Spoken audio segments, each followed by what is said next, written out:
All right. Good evening, good afternoon, good morning, good night, Corona Days Professional Development Group, and anyone catching this live or on the replay. I am Danette Edwards. I'm the founder of Corona Days Professional Development Group, and I am honored to be hosting this evening Dr. Eric James Stevens. He's going to present to us this evening how to embody an ethic of care in your career transition. A little about this presentation. The best way to change a career is, to change a career is to change the way you communicate about your value add.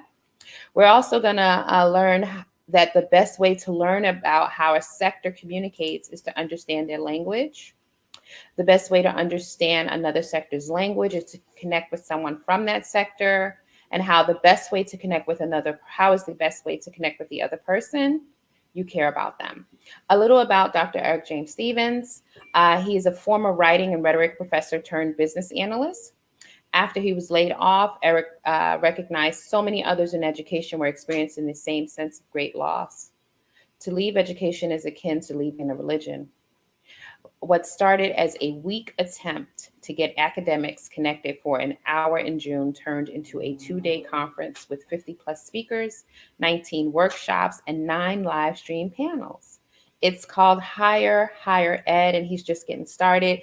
And if you know me, you know that's amazing because I barely get through these hour-long, 45-minute long lives without a tech issue or something or messing up. So that's amazing to say you did all of that and 2 whole days of it, Eric.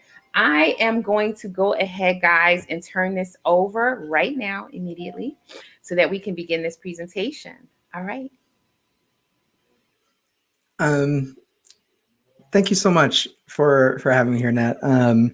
I really am appreciative of this moment to be able to share my story and for you allowing me to share it with your network, because I think that it's a really important thing, honestly, to connect with people, and that's really what I want to share about, is just connecting. So I really appreciate that. So thank you, Nat, for having me on here.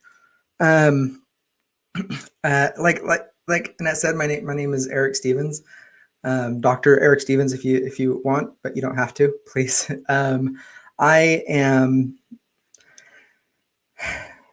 I think that I'm here because I have a story, and I think that It's a compelling story, and I think that what makes it compelling is kind of a sense of fear that a lot of people have, um, that they hear what I went through and they're afraid that it might happen to them, and it might, maybe not to that extent, but yeah, I just really appreciate it to be able to be here and share the story. So I guess a little bit of background about me. Like I said, or as Nat said, I got my PhD in rhetoric, communication, and information design from Clemson University in 2018. And essentially, what that means, if you want to get into it, it's can get into like really theoretical things about what you talk about persuasion and communication and all of these different things. What it meant for me when I was there, especially with the commitment that I have and had at the time to social justice research and all these different things, for me, I felt compelled to use my ability to understand things in order to help other people understand things too. And that's always been kind of a theme in my life, of wanting to understand, and to be understood. To be understood is important. And to help others facilitate an understanding. Every job I've had, I've worked with people, and trying to help people to do things. So with my dissertation, with my research that I did, I think it's fair to say that I embody nearly every privilege that exists when we're talking about social justice. You listed off, and it's probably I hit that checkbox, and that would put me in a really awkward situation as a researcher. How do I help people without exploiting them. Because there's something that people will tell you about social justice research, or people that won't tell you about it, is that no matter how much you try to preserve the integrity of the people that you are studying, no matter how hard you try to not exploit them with IRB approval or whatever you have, um, they're not going to benefit from your tenure case as an academic. They're not going to get the benefits that you get because you wrote a paper about that subject population. And for me, that was problematic. I knew I wanted to study prisons. I knew I wanted to study technical communication. I knew I wanted to study big data or use big data as a method. And what I ended up creating was a tool to help other people do research, where they had a better vested interest in the thing itself. Because honestly, we don't need another white guy just like talking about society and commentary generally. I'd rather hear the voices of the people who are involved. And I think that's important as we talk about this idea of having an ethic of care. Because for me, what compelled me to go in that direction was some really deep introspective moments that happened in my life, and some really interesting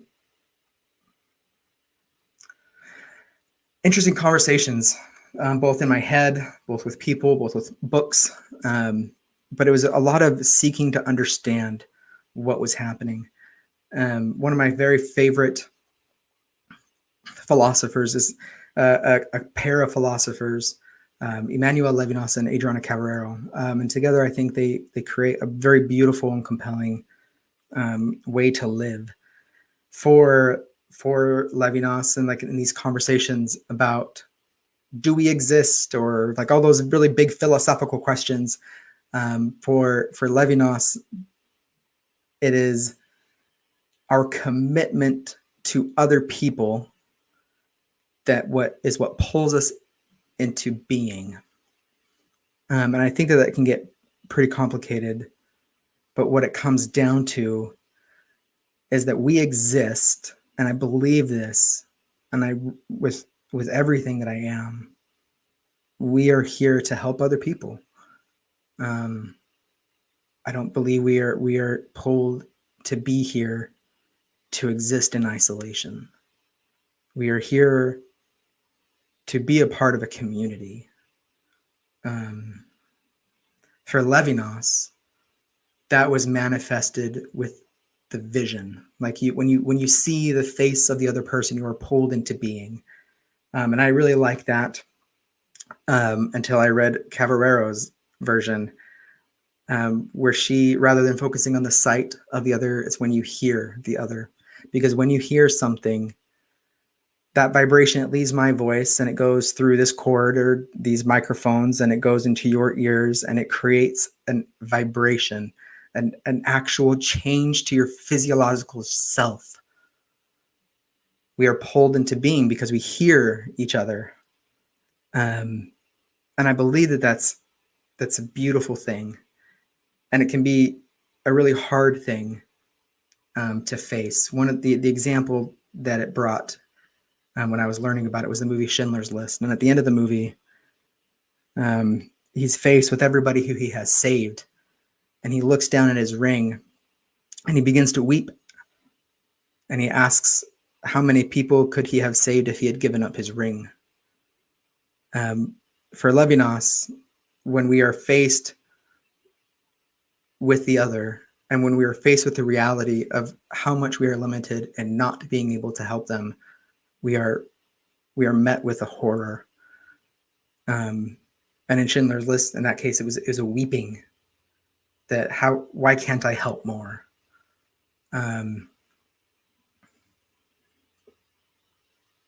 I tried to embody that in the research that I did as a graduate student.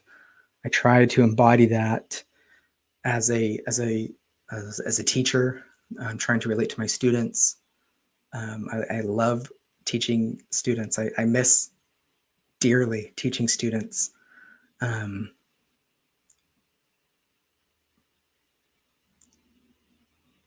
But in graduate school, that's when I was able to articulate this thing that had been driving me for a lot of my life. And that is the care for the other. Clearly I'm a person, I'm a human person, and I've failed in a lot of ways, and I'm sure we can talk about that, or others would like to, but I really believe in the power of being able to understand your own story and other stories and be able to put things into perspective, because that's what this is. It's really important to do that. So now I'm just rambling and getting a little bit of introspective, I guess. But let me talk about like why this is important in a career. Let me tell you, like I said, I think that it is important that we enact these things. I know way too many people, academic circles, who like to talk about things, but they never really enact the things that they teach. And that just bothers me, really, really bothers me.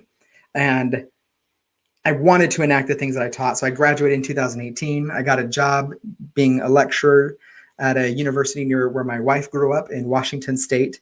And I discovered something that I had lost in graduate school. The reason I went to graduate school was to teach people, to teach students. And so I graduated, I got this job, and I just fell in love with teaching again. I was teaching hundreds of students a quarter. I'm sure any adjunct professor will relate to that, just the amount that you have to do. But in that time, I began this advocacy project for a student-led initiative. It wasn't well received in some cases, and COVID happened, and then I was laid off from my job this past spring, and I'm sure that if you're probably listening to this, you know how it feels to lose that stability, that community. There's so many things that you lose, and with academia in particular, as I said in the description, that I think that leaving academia is the same as leaving a religion. You're brought up and you're raised and to think in a certain way, to approach problems in a certain way, you use a certain language. There's a culture about it, and to leave it or to be expelled from it, it just hurts. And I was feeling that hurt a lot. I got really, really depressed. I was applying to hundreds of jobs. Our lease had just gone up. This is this time last year, our lease was up. Our landlord wouldn't let us renew for just a short amount of time to see what was going to happen for the fall. My wife was 8 months pregnant at the time. There was a lot of things that were happening in this global pandemic, and we found a lovely landlord who let us do a short-term lease for 2 months. We packed almost everything we had into storage. We moved into a little tiny house with my wife and our 2 children. And then in that 6 to 8 weeks, I think we were there. It's a bit of a blur. We had a baby. Max was born. And then we packed the rest of our things into storage, and we moved to Maryland, where my parents lived. And we moved into the basement. There's me and my wife and my 7-year-old and my 3-year-old and my 2-month-old baby. All of our things were 2,000 miles away. And it was hard. While we were moving, my wife also got laid off from her job, which was not expected. The university was having her communicate with her students she was having that fall. And I felt really angry that my academic community wasn't there the way I thought that they should be there. Again, this is coming from someone who loves the idea of community. But then I realized something, that my unfortunate news. My heartache was just another blip on a lot of other shitty things that were happening in the world. And that I could not control how other people reacted to my situation, and nor should I have any expectation for them to do so. But I had to do something. And I knew that I was not the only person who was experiencing this. And so I put my head down. I thought of a fun, creative hashtag higher ed. And I just really tried to get people to go onto LinkedIn as a platform to connect with each other on LinkedIn. I picked June 8th because it was National Best Friends Day. I thought I was being very clever. I was trying to get people to connect on LinkedIn. I got a lot of shit for it, honestly, from the academic community. One person accused me of being a LinkedIn salesman. And to that, I responded,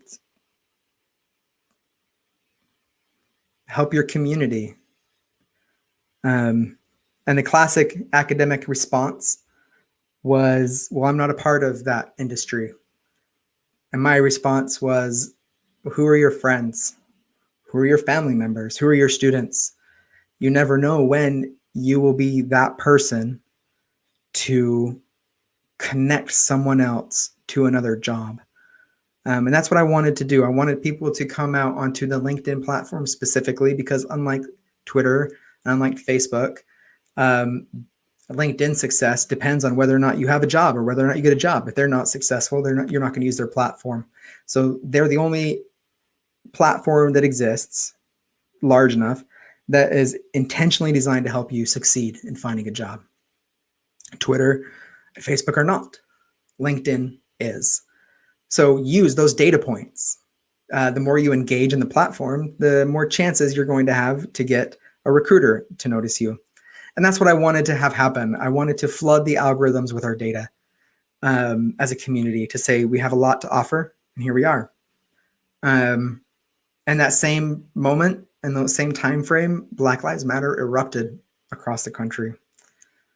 And I did not feel compelled to try to compete with that in any way.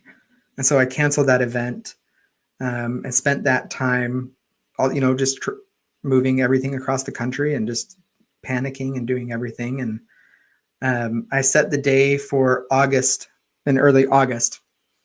And I got to say, I think it was fun and it worked.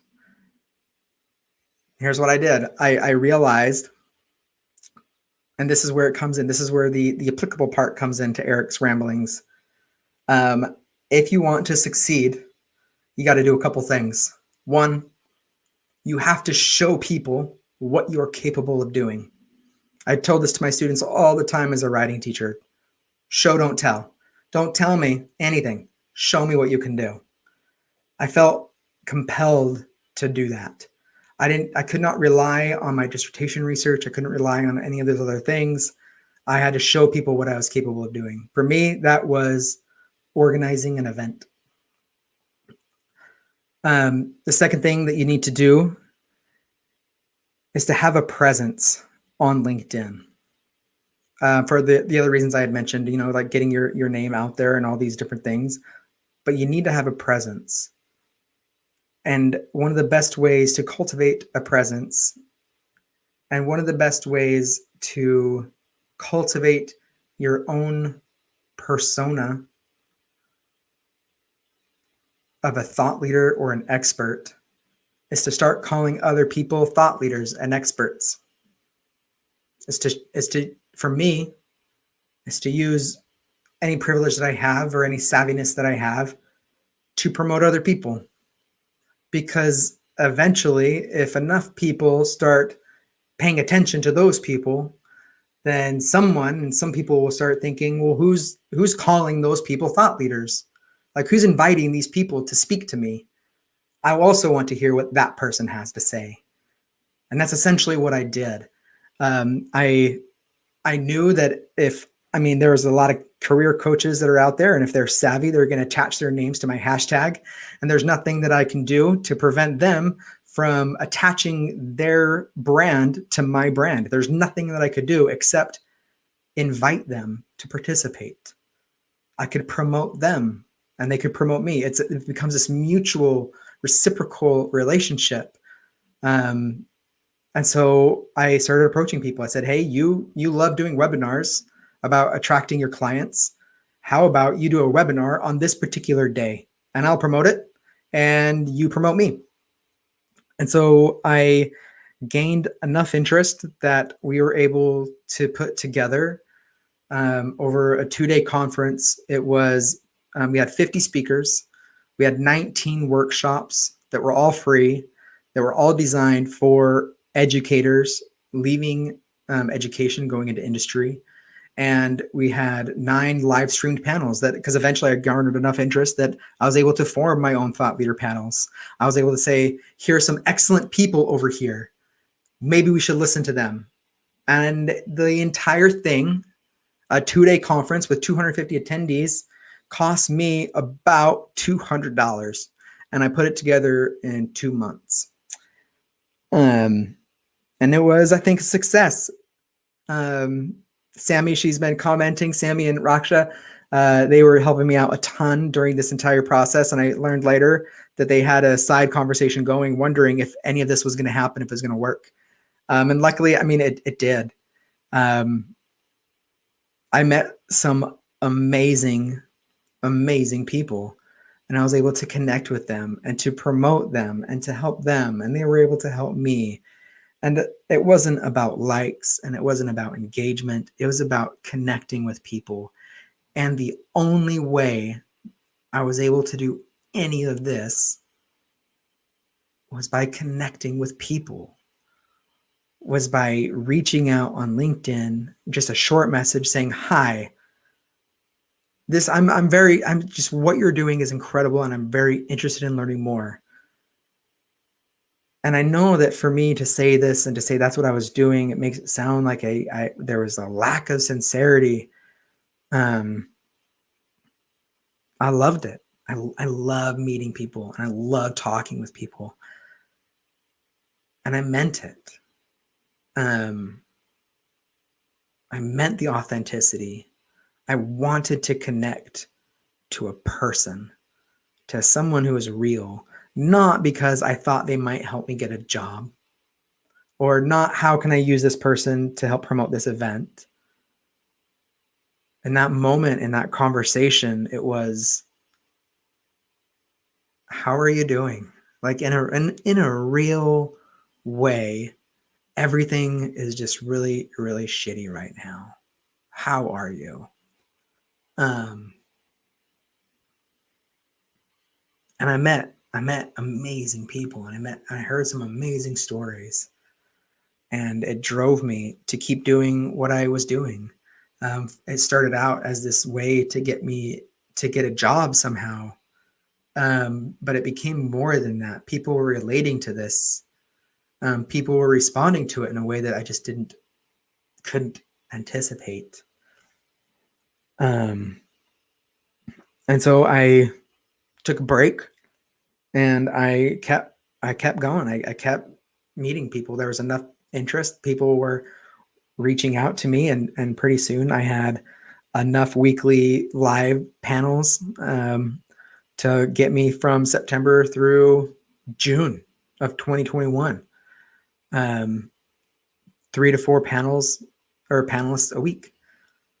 And I was stoked. And that's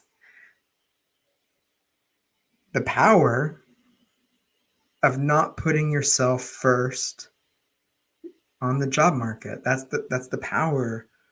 Like when you go into a conversation with someone, when you go to engage with someone on a platform, you can tell if they're BSing you. You can. Don't be the person where when the other person is asking, were they bullshitting me? Be sincere, be authentic, ask them questions, offer not help, but just something different than what they see every day. A breath of fresh air, sincerity, authenticity, connect with them as individuals. And that's how I got the job that I have now. I was putting together some panels, and I put out a call. I said, hey, I would love to have an entire discussion on what someone from technology would want someone from higher ed. What would they want to see? What would that look like? And one of the people who was on my panels, she commented and said, hey, you should talk to Jeff Patterson, who's the CEO of this company. I was like, that's a great idea. Why not? Right. And so I reached out to him and I said, hey, Jennifer, and Jennifer, thank you so much for that connection. She said she recommended I reach out to you. And it was his immediate response, like almost instantly, was, I'm sorry, I don't connect with recruiters. I said, that's great. It's great. I'm an unemployed academic. Let's chat. And he's like, oh, okay. Yeah, for sure. And so, we chatted, exchanged some messages on LinkedIn. I kind of explained what I was wanting to do. And his response was like, I don't think I'm the right person for this. And he gave me some reasons. And I said, okay, well, like if there's ever a chance that, like, I'd just love to talk to you about different things, because he seems like a very interesting person. And we kind of connected in those messages. And he said, I'll call you sometime. Give me your number. And so I didn't think of anything of it. 2 weeks later, I was getting ready for one of my live panels, and I get a text message from him, and he says, hey, do you have a minute to chat? And I was very nervous sitting in front of my computer trying to figure out what to do next. With this panel, I said I could either sit there nervous or I could be talking to somebody. And so I said, yeah, sure. And he gets on the call, and the first thing he says is, there's a big pile of work on my desk and I don't want to do it. I'm sitting on my deck and I thought I'd call you. And that's a good person to be. When you reach out to someone sincerely and with authenticity, they remember you. And when they're sitting at their computer and they don't want to do the thing that they need to do, they need to get a distraction. You want that person to be you. You do that by connecting with people. And so we was like, hey, that's great. And then he said that the second thing that he said was, there's no way I would hire someone with a PhD, and here's why. And he gave me a lot of, and he loves to push buttons, and it was fun. And I said, that's before COVID. I think that you're right for a lot of the reasons. Like, there's a very particular type of person that goes into academia, and another particular type of person that leaves academia. And they can be a little bit difficult to work with in general. Academics can in general. We can get to that in a second. And I said, there's a different type of person who's leaving academia now. People like me, people who don't want to leave. I love education. I love teaching. I don't want to leave. I did not want to leave. I was compelled. And so here I am. And they're driven people. We've never seen this before. We've never seen this many articulate, educated, intelligent, passionate people who got into their field for very altruistic reasons. People don't go into teaching for money. They don't. They go for very different reasons. And they're very good at what they do. Teachers are amazing people. And they're underpaid and they're undervalued. And they can find that value in industry. And that was my argument. That was what I said to him. I said, I don't even know exactly what it is that you do at your company. Give me 2 to 3 months. I'll be one of your best employees there. He said, really? Okay. That's interesting. We ended the phone call. It was a short call. And then a few days later, he calls me, or he texts me and says, hey, I got an idea for you.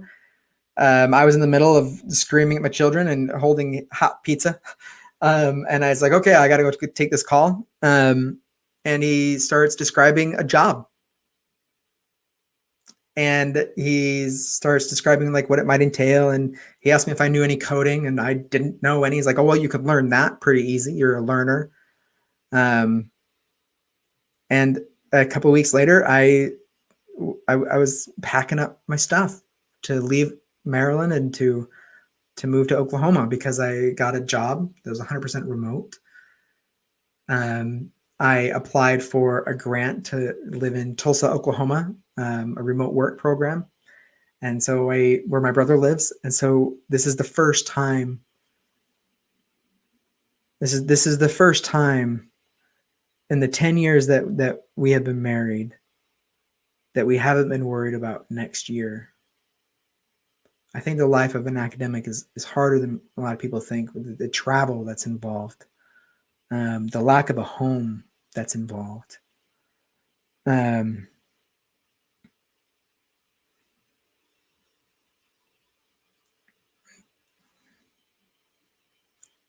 It took me leaving academia to realize a couple things. The one, I didn't think that I could love a job nearly as much as I do that wasn't teaching in a university.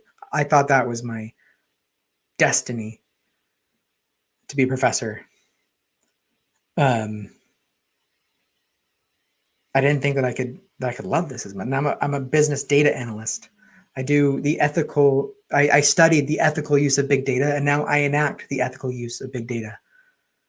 I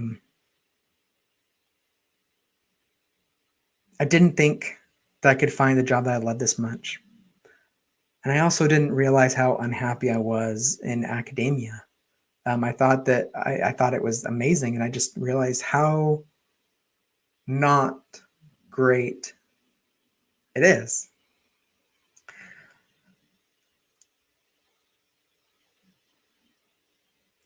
And it's been 3 months. It's been 4 months. I'm not going to make a judgment if I'm one of his best employees, but I'll say that I've proved my mettle with them. I've been given tasks that are exciting to think about that wouldn't usually have come to me otherwise. And it stems from this core concept that we are pulled into being to help other people. When I was unemployed, I wrote an article on LinkedIn trying to help or get people, try to compel them to get active, because I think, and I genuinely believe this, that the most ethical thing that you can do if you have a job right now is to stay active on LinkedIn. You don't know when you'll be the person to help someone else find a job. You just don't know. The hidden job network is 80% of the jobs that are out there. What kind of access do we have if most of the people that are employed aren't even hanging out on that 80% hidden job network?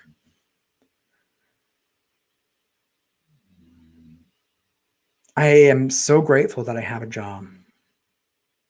And I can't stop doing what I'm doing with higher ed. I'm in the works. We're going to have another summer event. August 5th, 6th, and 7th is what it's tentatively planned for. I'm partnering with just some of the most amazing tech to make a beautiful virtual conference that you can't record and watch later. Like, it's something that you have to attend to experience. I'm partnering with some amazing people that I've met over the past year, and it's all because of connecting and sincerity and authenticity and it's reciprocated, because I can tell when people are not being authentic as well. And I've just met the most amazing, beautiful, intelligent, wonderful people because of a pandemic, and that I would have otherwise. And it's a silver lining situation, of course. But I mean, if a 2020 higher ed event was as successful as I feel that it was in 2 months of a panic, I'm excited for what's going to happen in August after I've been thinking about it for a year. Um, I want to help people. I want to connect people with other people. And I think that a lot more of us should want to do that. Thank you.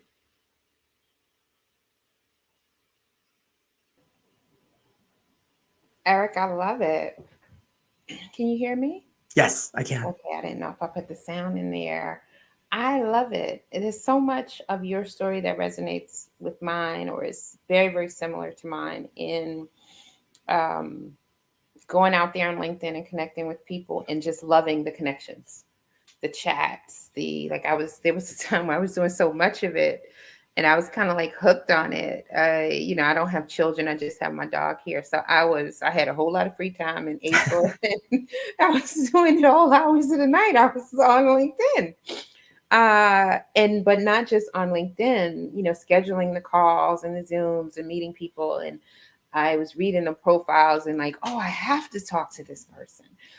So that definitely resonates. And then the connections, like this is part of CDPD is we want to increase access to people. That's it. Like the more people the more opportunity you have before you, right? And so Mm-hmm. we connect people with people who then connect them with people and opportunities, and we have all kind of anecdotal proof of that. When I get the money, I'll start collecting data of it, right? That we, but it's just me here. I can't, I really can't collect. I have all these email and all these things Mm-hmm. saved. Okay, I'm gonna put this in a spreadsheet. I don't have time for that, right?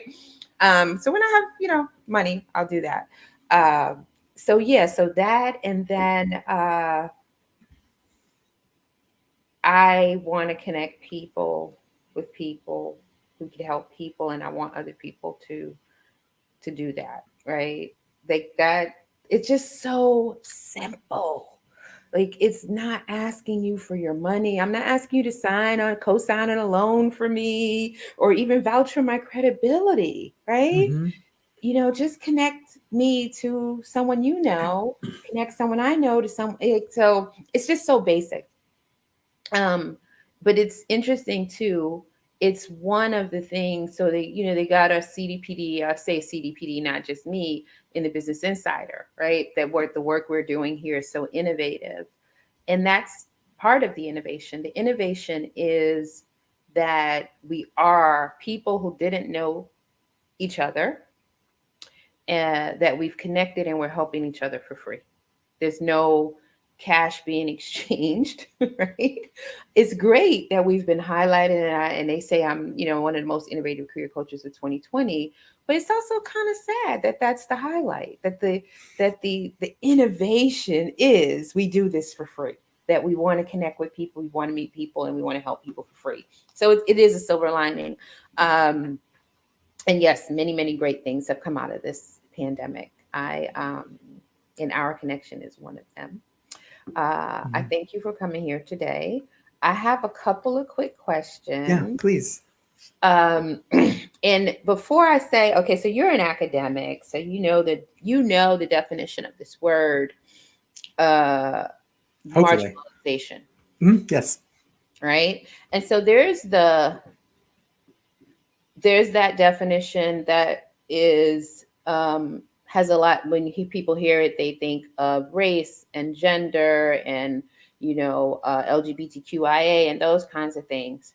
Here, the word marginalization, I take it at the margin, right? So I used to do some real estate analysis, finance stuff, and we always just want to know at the margin, what is it, right? So what's at the margin, And so what is at the margin is the way I look at it. So I ask this question now, thinking that is it. Anytime you may have been marginalized, I ask everyone here, and I asked everyone here to share with us an experience or reason that they believe they were marginalized, keeping in mind that it does not have to do with race or gender or class or age, any of the things that we immediately think about, but a time when you were placed at the margin or relegated to the margin and couldn't get out of the margin because of something about you. Do you have anything thing like that that has ever happened to you? Um, yes, and I say this with every sensitivity that I know about the weight of the word marginalization.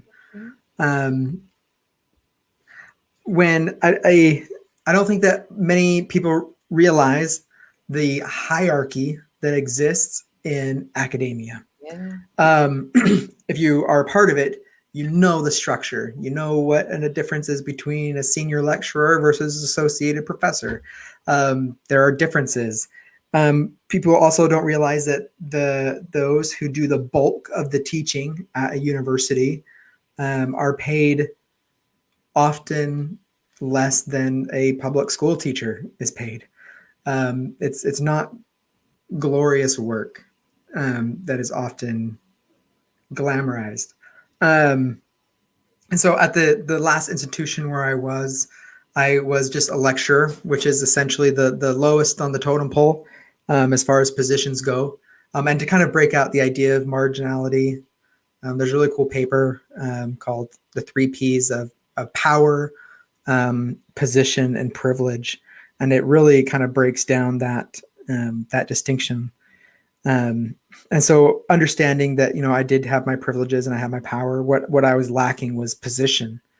Mhm. Um, I was in the classroom teaching the developmental writing program, and I developed quite the program. It was one that advocated for students in the way that it didn't charge them extra money.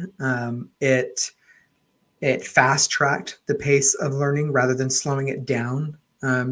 And it was, in general, it was one that lifted the student more than being condescending to the student. Mm. I was given really some cool, like it was ended up being a project. It was ran about $100,000 budget between all the faculty that were involved, but it just completely crashed and burned. Mm. Um, because at the same time there was another idea that was on there that was being slung by a tenured track faculty member um, who was part of the department that it impacted. Um, my model favored the student, Mm. and the university model and their model favored their department's budget model. And I took it as high as I could, as high as I could.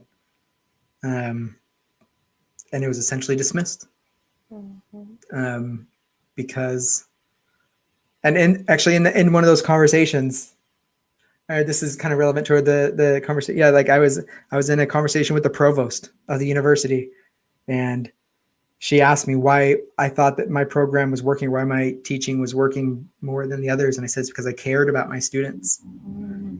And she looked at me. She said, "You're telling me that because you care about your students, they learn more?" I said, "Yeah, exactly." Yeah. And she literally threw her head back and laughed at me. Mm.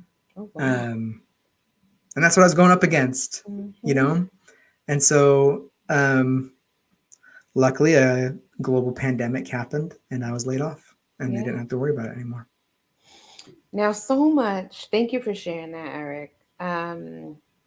The I tell people all the time that my marginalization in the workplace, people say, "Oh, because you're a woman. Oh, because you're black. Oh, because there was a time when I used to always be the youngest person in the workplace."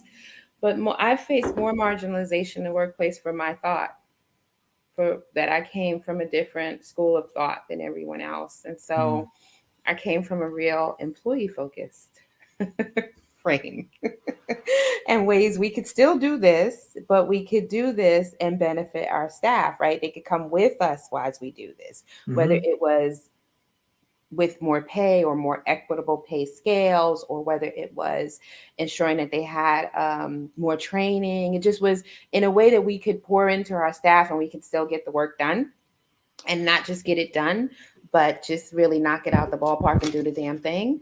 And that always kept me at the margin. Mm-hmm. Okay. Always. Right. Mm-hmm. more so than, like I dealt with microaggressions and all those things. But for me, it was that I was always fighting. And I'm like, we're all going to win. If we just do this, we're going to win. Right? So that definitely resonates with me. Now I asked the question, and I want, like, yes, I am a Black woman, and I have, suffered all kinds of racism, all that kind of stuff, and sexism as a woman. But part of our mission here is that we work to increase the representation of marginalized individuals in workplaces, marginalized and BIPOC individuals in workspaces. And workspaces are whatever you define them as, right? It could be W-2 employment or self-employment. Now, marginalization, I let people self-define, right? Mm-hmm. Because we have white men like yourself who've been marginalized for whatever reason, right? We have Black men, we have everything. Straight, really, really gorgeous, blonde, blue-eyed woman, marginalized, and not for the reason you think, not because, not some sexism type of thing, right? So I want people to know that all of these things affect your ability to succeed, right? So just be, like for me, yeah, and for Black people and BIPOC people, there are very obvious things that could and have kept us marginalized. And for other people, they're not always, people with hidden disabilities or disabilities. So that's why we have this loose definition that people don't normally agree with, but I don't care. That's our definition. If you have felt marginalized, you are strong enough to tell us why. And it always brings up emotion. Like I saw you, it always brings up emotion in us, right? Because it was unfair. There was no reason to do it. And it affected our ability to have success in that workspace. So that's why we ask it, because we want people to know when you're doing that stuff is wrong, right? Yeah. So let's talk about it. If we don't talk about it, they won't know. So fine. The other reason we ask, which is equally or probably more powerful, I don't know, is so that if there is someone right now who is in a space feeling marginalized, that they hear from this presenter, who every presenter we have is someone who has phenomenal success, right? You have had phenomenal success. You just said that this, I think, is most successful. This is the first time that you and your wife have not have to worry about money.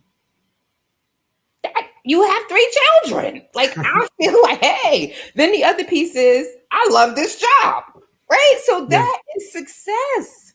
That's the success. It doesn't have to be, oh, I make high 6 figures and but that's the success. And so that someone who is worrying about money with their spouse right now and working or not working, someone who is sitting at a job that they hate right now, can hear from you that you got through a situation of marginalization, and they can take strength from that. And so that, I don't know why I'm getting emotional today. That's why we ask the question. It's not to harp on the woe is me, or, it is so that others can take strength. And people have said, again, that anecdotal, and those anecdotal reports I get have said that. And there will be someone that says, when Eric said, like, I am getting emotional because I know that what you, like, that resonates so much with me, what you just said, right? So it would be someone who emails me or posts up in the group that when Eric said blah, blah, blah, that was me. And so that's why we asked that question. So then, let me just, so then I'll go to my second question, which is my favorite question. Now that I went on my tangent today, my favorite question is, I love it. Yes, they're talking about your energy is so calm. It is. Thank you. I appreciate that. Thank you. Is if you can go back in time to a younger Eric, and that could be any day, it could be 5 days ago, whenever, knowing everything you know now, what would you go back and tap? What would you say if you could tap Eric on his shoulder about, either the transition or your overall journey or anything? What would you say?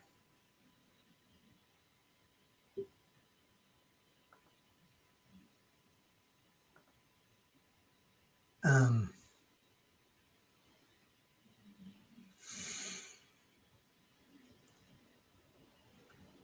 I think that in a real way, um, I think it would be to the things that I've been talking about today about the importance of connecting, about hearing other people's stories and to understand those stories and to put yourself aside as you listen to those stories. Mm. Um, I wish that I had learned that a long time ago. Um, yeah, I think that I try I try to enact what I feel it means to be a good person. Um, and I feel like I have always tried to do that. I don't think that I have always succeeded. And I know that I have failed. And so I think it would be um, to care about people. Mm. I love it, Eric. Thank you. I love that's my favorite question. Yeah, no, that's a good Um, question. that's my favorite question. And you know, Eric, there's a quote. I'm older than you. I'm much older than you. I used to have on my AOL. Okay. I don't know where I found it, but I had it on my AOL, and it was a woman who said it, that the most important thing we could do for someone was to hear their story, to listen to their story. And I still believe that. Like it was my quote, used to be at the end of my email, but I believe that. And that's why I ask our presenters to say, what do you want to say to us? Like I don't No, tell and I know, and here's just why I love what you just said is because and I believe like so the philosopher that I mentioned previously, Adriana Cabarero, one of the things that I find I love her work. I really, really do. And there's this moment in a book about, I think it's relating narratives. I can't remember which one, but it's the story of Ulysses, the character of the Odyssey, and he's sitting there for the very first time, and he's watching the play, The Odyssey, and he's disguised as so no one can recognize him, and it's the first time that he's ever seen his own story told back to him. Mm. And at the end of it, he just weeps. Mm. And her whole point and the reason to connect was not only to hear your own or to hear other people's stories, but it's to share your story and then to allow other people to share your story back to you. Because it is a beautiful thing to be able to hear your own story told to you through the perspective of somebody else. For me, I had the wonderful pleasure of working with Nyatu Bensil, a career coach and a resume writer. I was very bitter about paying so much money for a resume. I taught resumes as a professor, and I was hiring someone to help me with this. And I got a job before it was finished. I had every reason to be bitter and frustrated about it. And then I read that piece of paper. I read my story told to me by someone else using industry language, and it was compelling. Mhm. And I think that that's why you should be driven to connect, is because there's a power in the story, Yes. and you need to understand that there is value in your own story, and that one of the best ways that you can establish that value is to ask someone to tell you that story to you, whether Mm. that's a friend or a parent or someone that you pay as a career coach, whoever it is. It hinges on the fact that you connect with that human being. Yes. Yeah. Oh, I love it. I love it. Um, yeah. Oh, we could chat. We could just chat, Eric. All right. This is my final question. Um, and okay, just about the story. So before I go to my final question, the same I always say, like, what, there's a story, there are millions of stories inside of me. And the story that I choose to say today, you know, or the story that you give us today, I believe is the story that our audience needs to hear. I just believe that we're led to give what people need. Like, we just, and so that's why I always say, like, don't just come and I don't tell you what to talk about, but you're gonna tell us something about you, because there's something you have to get out. And when you think about us, people affected by this pandemic, people who have to transition and not looking to transition, people who didn't even realize, like, you were a professor, right? And you would have stayed with that job if they would have kept you. But them, releasing you, which is in a sense what they did, and they freed you, now you have this whole new thing going on that you love, right? So I say, like, there's a story when you think that we're like you. Our audience is like you, many of our audience members. And so you gave your story today. So that just believe that there's a piece of your story that when you consider your audience, who you're sitting in front of, that you're going to give us exactly what we really need. And it's just, we could talk about that for a long time, but yeah, I'm going to leave it alone because I could No, go. no, and here's here's a word that I love is that idea and that concept, it resonates with me. Mm-hmm. And Yeah. here and that idea, again, this is going back to Cabarero and listening and the voice, is that when when I am hearing your voice, it's going through my headphones and I can hear, and it is literally resonating within my body. That is the definition of the word, that an idea reverberates within you and it makes sense. It's like a perfectly tuned guitar. Mm. Um, and I think there is beauty in that. There is. There is. All right, Eric. So, final question for real this time. After the third time of me saying this final question. All right. So, and this is going to be difficult, I know. So, Okay, my I'm final ready. question is, considering everything we talked about today, everything you shared with us today, if you had one takeaway, if we all had one takeaway today, what do you want that to be?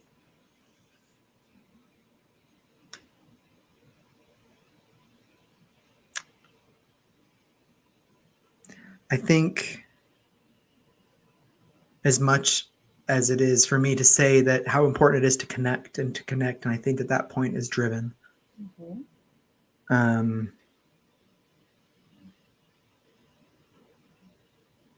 Something that has taken me, and I'm still, my wife was talking to me about it today, is that the rejection that I experienced had nothing to do with me as a person. Yeah. Um, that I believe it is rare. I believe it is rare that your shitty experience that you're going through right now is because of something that you did. Mm-hmm.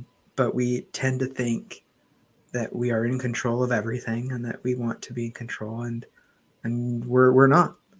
And I can't, I'm still, I can't let that go.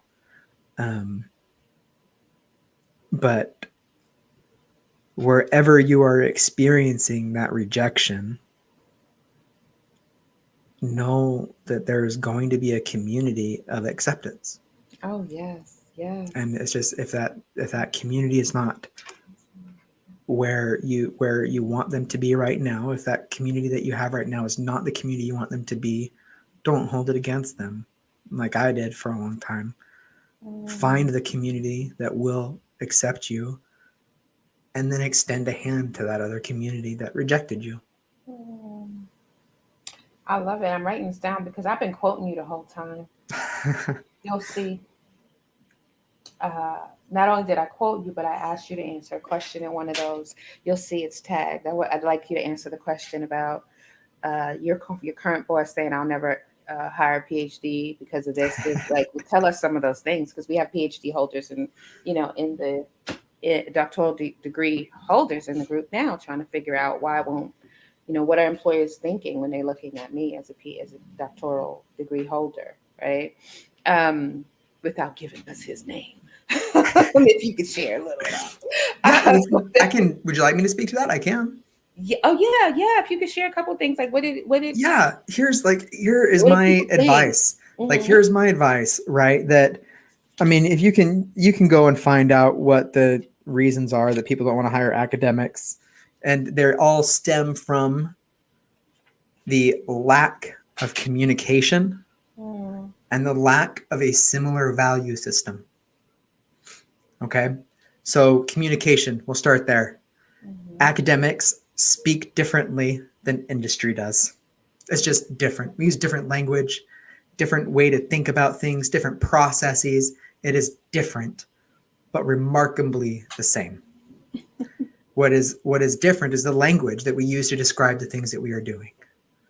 And so that's why the tagline for this little speaking event today was the importance of learning the sector's language. Yes. You have to, like, Yes. the importance of going and finding someone who Mm-hmm. is in that network and asking them and saying, like, this is who I am.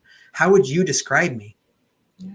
Like, if you're like, that's one of the first things I did when I figured out, when I was applying for a business analyst job. I went and found a business analyst and I said, hey, this is me. How would I talk about this? And he was an amazingly kind person and said, this is how. And the reason that happened was because of a genuine connection with a human. Yeah. And so that's the idea about communication, that if you want to, and that's one of the rubs that people have against academics, right? Is that an academic goes into the room and they come with an ego that's attached to with a PhD often, and they expect the room to speak to that standard, or it's an attempt to convince people to be looking at something in a different way, which is a good thing depending on the situation that you're in. Yeah. In general, it's not. Not. Yeah. The other thing is this idea of a value system. So in academia, the thing that has value is a publication. If you don't have any publications, you have no value. You're adjuncting, you're a lecturer, you're getting shoved around from department to department. If you have a track record for publication, you do well, ideally, in a better market than it is now. You go into industry, nobody cares. Yep. Who cares about your publication? I wrote a dissertation. I wrote that 160 pages. You know who cares? Nobody. Nobody does. Mm-hmm. Do you know what they care about? What I had to do to write it. Write it. Okay. And that's the difference of value. Academics have incredible value to bring, but it needs to be articulated. Okay. And so, and it needs, if you have a PhD, you cannot presume that having a PhD is your value stamp. Like I said before, I had to prove what I was capable of doing. I couldn't just sit there idly by and say, look at my awards, look at my grant funding, look at these publications that I have. All of it, years of work, tireless nights. Nothing is pointless. Because that's how academia trained me to view my value. Is that if I didn't publish, it was my fault. Industry, like, oh, I don't care where you publish that. Tell me how you designed that project. What did you do? Tell me about the hours you spent in the lab. Tell me about the hundreds of interviews that you did. Tell me about what you did. And then articulate those things using industry language. If you right now are an academic trying to go into industry, number one thing you need to do, check your ego. 100%. Check your ego. Check your ego. And it's going to be hard. But you need to understand that you're the one that's asking for the job. You have to speak their language. And if you're not, then it just feeds into the existing stigma that you're a difficult person to work with. Mm. Now, this is interesting because while you're talking about academics, this happens for people who are not PhD holders. Anyone who's trying to transition to a new, industry, right? Mm-hmm. That these same thing, right? That you Mm-hmm. have to figure out the language that they're using. You have to figure out what they value, right? What types of accomplishments they value, because the same types of accomplishments they valued in the other industry may not be the same. So it's the same thing. It Yeah. is the same exact thing for anyone transitioning. Mm-hmm. I love it. I loved our chat. You're always welcome to come on back Thank you. whenever I'm you'd so like. happy. Thank Yes, you. yes, yes. And so thank you again, Eric. And guys, I'm gonna wrap this up and say thank you all. I appreciate you all for coming out this evening. Anyone on the replay, let us know you're here on the replay. Eric is in our group. You can catch him, of course, on LinkedIn and connect with him and make a real meaningful connection with Eric. Yeah, All please. right. Thank you. Have a good night.